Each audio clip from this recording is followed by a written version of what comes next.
दिल्ली दंगों पर चुप्पी, शाहीन बाग पर चुप्पी और साथ साथ तबलीगी जमात को देश में कोरोना फैलाने का जिम्मेदार ठहराए जाने के प्रोपेगेंडा पर चुप्पी।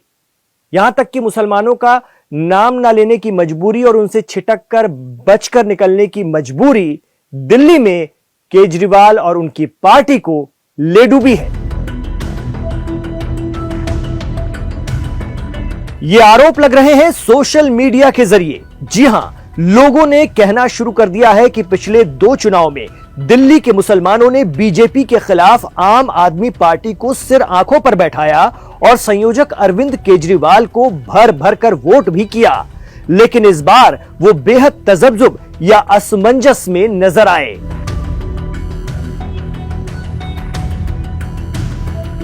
इतना ही नहीं, दिल्ली के मुसलमान साल 2020 और उसके बाद के हालात भूले नहीं हैं।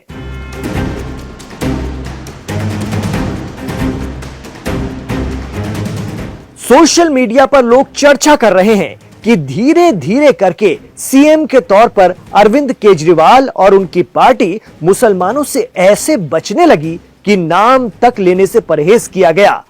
बीजेपी से मुकाबले में सीएम केजरीवाल बिल्कुल बीजेपी जैसे दिखने की होड़ में लग गए और कई बार तो उन्होंने खुद को ऐसे प्रोजेक्ट किया जैसे बहुसंख्यकों के सबसे बड़े नेता वही हैं। इसका नुकसान यह हुआ कि वो अकलियतें जिन्होंने 2020 के विधानसभा चुनाव में अपने प्रभाव वाली दिल्ली की 12 विधानसभाओं में आम आदमी पार्टी के उम्मीदवारों को जिताया था, साथ ही ओवरऑल चुनाव परिणामों पर जबरदस्त प्रभाव डाला था, जिसकी बदौलत पार्टी को दिल्ली की 70 में से 62 सीटें भी हासिल हुई थी, इस बार वहां मुसलमानों का वोट बढ़ गया।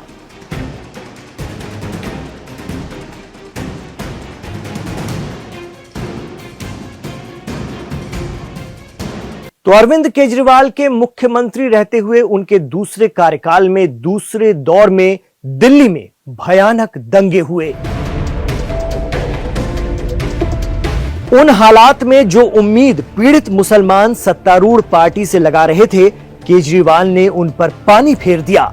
इतना ही नहीं, शाहीन बाग आंदोलन के दौरान केंद्र सरकार के लिए आम आदमी पार्टी की नरमी और दंगों पर केजरीवाल की चुप्पी, साथ ही अलग तरह की बयानबाजी मुसलमानों को इन चुनाव में याद रह गई। इतना ही नहीं, ओखला मुस्तफाबाद में अपनी चुनावी तकरीर के दौरान, इंतखाबी तकरीर के दौरान ऑल इंडिया इत्तेहादुल मुस्लिमीन यानी AIMIM के सदर असदुद्दीन ओवैसी ने कई गंभीर इल्जाम सीएम रहे केजरीवाल पर लगाए। AIMIM लीडर असदुद्दीन ओवैसी ने कहा कि 2020 में कोरोना की पहली लहर के दौरान तबलीगी जमात पर लिखकर FIR दर्ज करवाने वाले का नाम अरविंद केजरीवाल था। यह वो दौर था जब पूरे देश में यह प्रोपेगेंडा सेट किया गया कि कोरोना मुसलमानों ने फैलाया है और यह दिल्ली में वाक़ई उनके मरकज से फैला है। तो असदुद्दीन ओवैसी ने यह भी इल्जाम लगाया कि जब कोरोना काल के दौरान कोरोना मरीजों की दिल्ली की लिस्ट आया करती थी तो उसमें लिखा होता था कि कहां कितने पॉजिटिव निकले, लेकिन साथ में एक लिस्ट अलग से मरकज की भी स्पेशल उसमें जोड़ी जाती थी।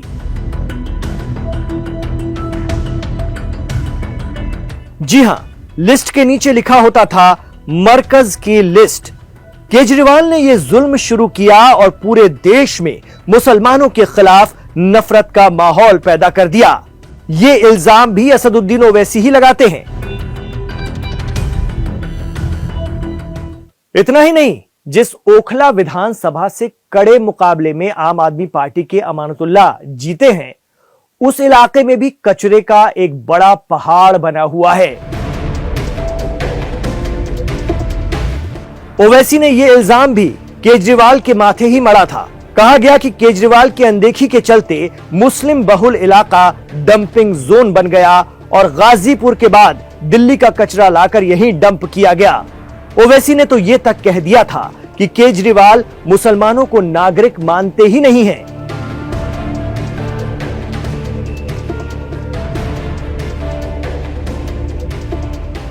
तो दिल्ली दंगों के वक्त सीएम के तौर पर केजरीवाल की चुप्पी मुसलमानों को याद रही।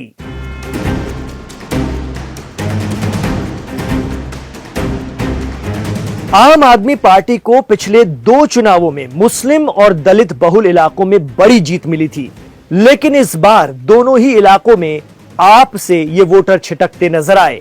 दरअसल दिल्ली में जब भी मुसलमानों पर संकट आया, आप मुखर होने की बजाय साइलेंट हो गई।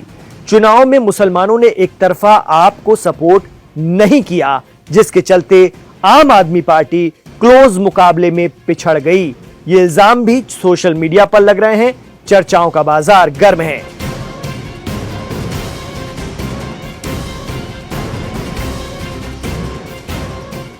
एक्सपर्ट बताते हैं कि फिर भी बीजेपी को हराने के लिए दिल्ली के लोग आम आदमी पार्टी की तरफ देख रहे थे, लेकिन आम आदमी पार्टी और कांग्रेस ने अलग अलग चुनाव लड़ने का फैसला करके उनकी उम्मीदों पर और पानी फेर दिया।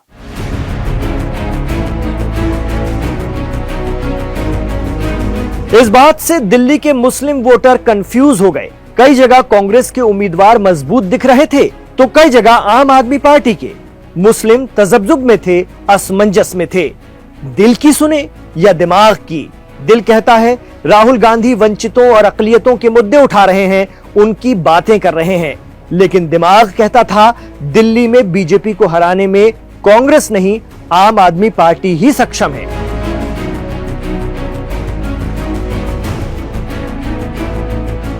बस इसी असमंजस में दिल्ली में आम आदमी पार्टी के लिए मुसलमानों का वोट या तो बट गया या फिर नाराजगी के चलते उन्होंने वोट ही नहीं किया।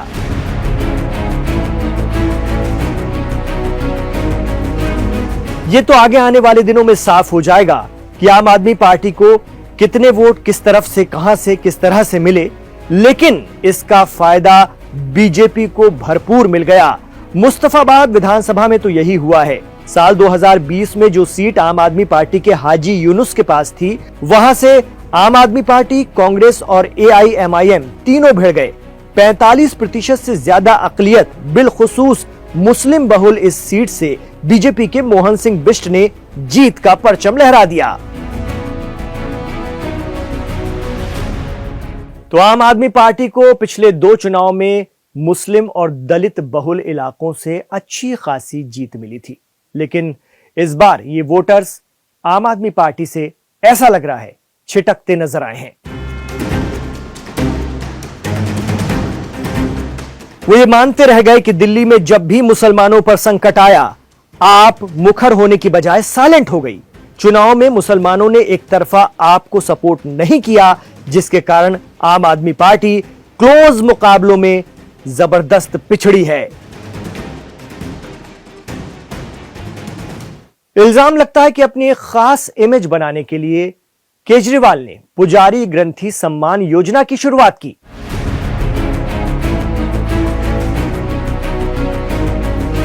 वो खुद पुजारियों का रजिस्ट्रेशन करते नजर आए, जिसमें पुजारियों और ग्रंथियों को 18,000 रुपए वेतन देने की बात कही गई।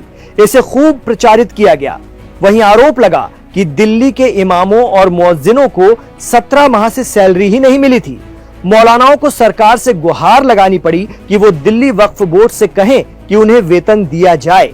इतना ही नहीं, पूर्व सीएम और आप संयोजक अरविंद केजरीवाल ने दिल्ली की मुख्यमंत्री तीर्थ यात्रा योजना का भी खूब प्रचार किया, लेकिन अकलियतों से बचते नजर आए, जिसका तगड़ा खामियाजा इस चुनाव में पार्टी को सत्ता से बाहर होकर भुगतना पड़ रहा है, ऐसी सोशल मीडिया पर चर्चा है।